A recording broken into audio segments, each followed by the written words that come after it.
I need that love, love, bigger, bigger, love, love, bigger, bigger, love, bigger, love, bigger, love, love. I'm Manuel, And I'm Blanca. and we're part of Group One Crew, and a group that started in 2003.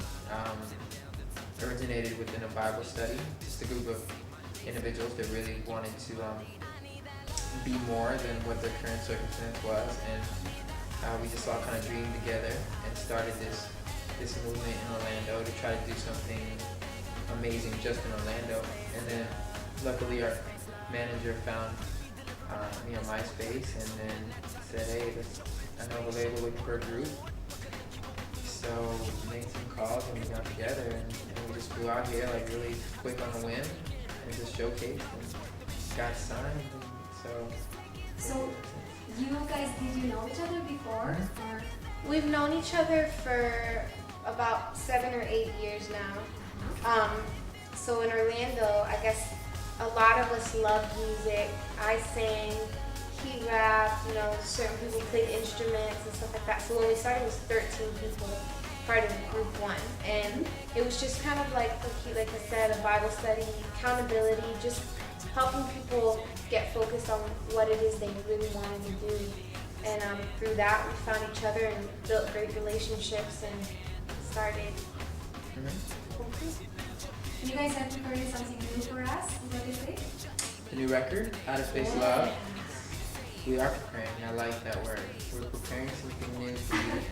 It's in the kitchen right now. It's about to come out. It's a great record.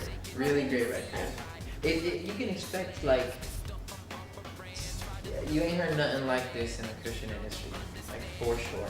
Like it's something that's so universal for people who listen to Christian music and people who don't.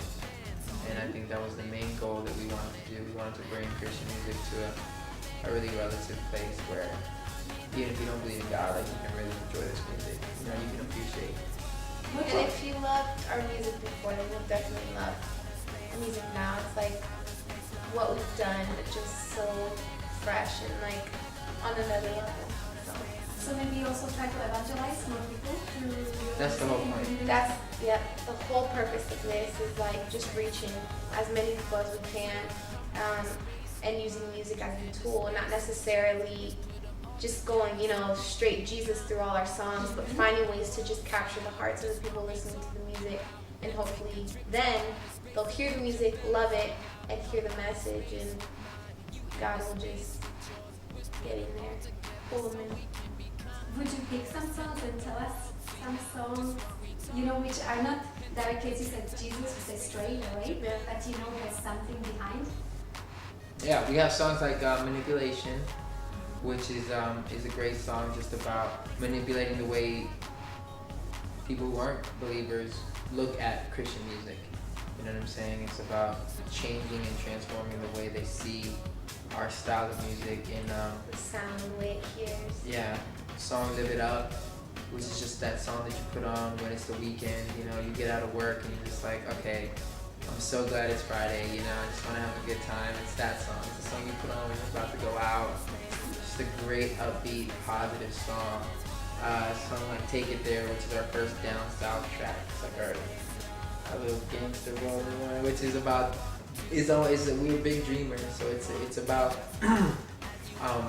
wherever your vision or your goal or your calling is, wherever you see it, even futuristically speaking, do whatever you need to do to take it there. Like whatever you got to do in your life, take it there. So if it's give up this, give up that, just whatever it is. And it says you don't have to see it to believe it. So it's like a whole faith thing, you just go for it, and you might not see it right now, the big picture, but just stay on it, and it can happen for anyone. There is that tipping point for you. So for everybody it's different. For us it was stepping out and trying to do music full time.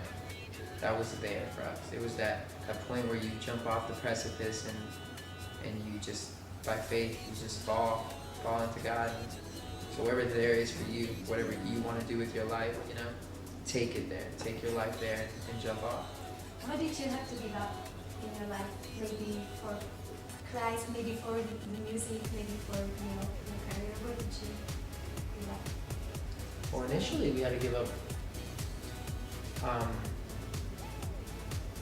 It's weird. Comfort, time, security, everything. Because it's like we started off and we were doing shows for free at the beginning. And we were just, you know, we did a national tour with this other group, and we drove ourselves around in a minivan And paid to be there. and paid to be on the tour and didn't make anything. We were just trying to make it, staying at one room in Motel 8s, you know what I'm saying? Like sleeping on floors and just, it was just crazy. Like on the road 24/7.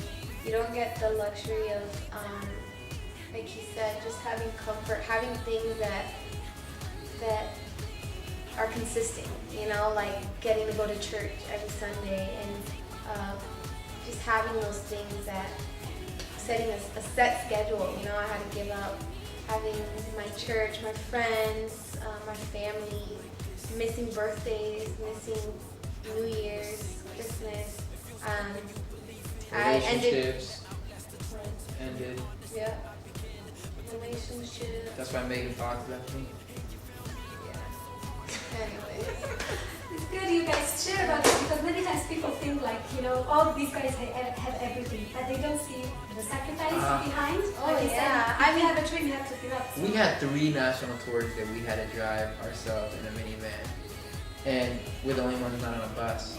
So literally, we set up the show, set up our merch, play the show, sell our merch, tear down the merch, drive 3 or 4 hours into the night, sleep for 3 or 4 hours, wake up, drive another 3 or 4 hours, and do that all over again every day. And it's just like, I think about it now, and I almost forgot about those times. It was hard, like hard. I think about my life, like when we got signed, I was like, what, just turned 20 years old. So I'm in college, and my family's like, you know, I'm on scholarships and all these things, and I have this opportunity, and it's really scary because you don't know exactly what's going to happen. You kind of have to just either take it or you don't. And so I had to give up schooling, and, you know, my parents are like, are you sure this is what you want to do? You know, so it was a little scary in the beginning, knowing that you're leaving all this stuff behind, but you're trusting that God is going to take, you know, your dream to the places that you always wanted to take it. I haven't thought about that for you. Because you were a little kid. I was already old, so I was like, I did school, who cares? And she was young. And there's no guarantee. We got signed with 7 other groups. We're us and another band going to the on our label. So it's like, there's no promise for another record. It's true. You guys, this is your second record, right? Third. This is going to be our third. How is it different from the ones before? Is Yeah. it too big difference, or it's just the message is different, or you try to reach out more people through that? Or? The It's sound different. is I think it's more, we're finding ourselves in our music. We're making, over time, it just gets better and better, because like we're learning each other, we're learning the people we're working with, we're learning what works when we're out on the road, what people like, what people don't like, and we're learning what we love to do, you know, our sound. What is our sound? Let's, you know, be free. Let's get in the studio and make music that we love. So I think over time our music's gotten better. It's for sure going to sound different. Audibly, sonically, it's different. This Completely. last one. Yeah. This new record that we have, it's going to be, if you have the first 2 records or if you heard the older music, it's going to be completely different. But not so different that you can't appreciate it. You know what I'm saying? It's just more, the only way we can describe it is just more current. It's More pop. yeah. But it's still melodic. We're still very much, it's still catchy. It's still big hooks, soaring vocals, you know, great rap. Really great rap. Who is the main writer of songs?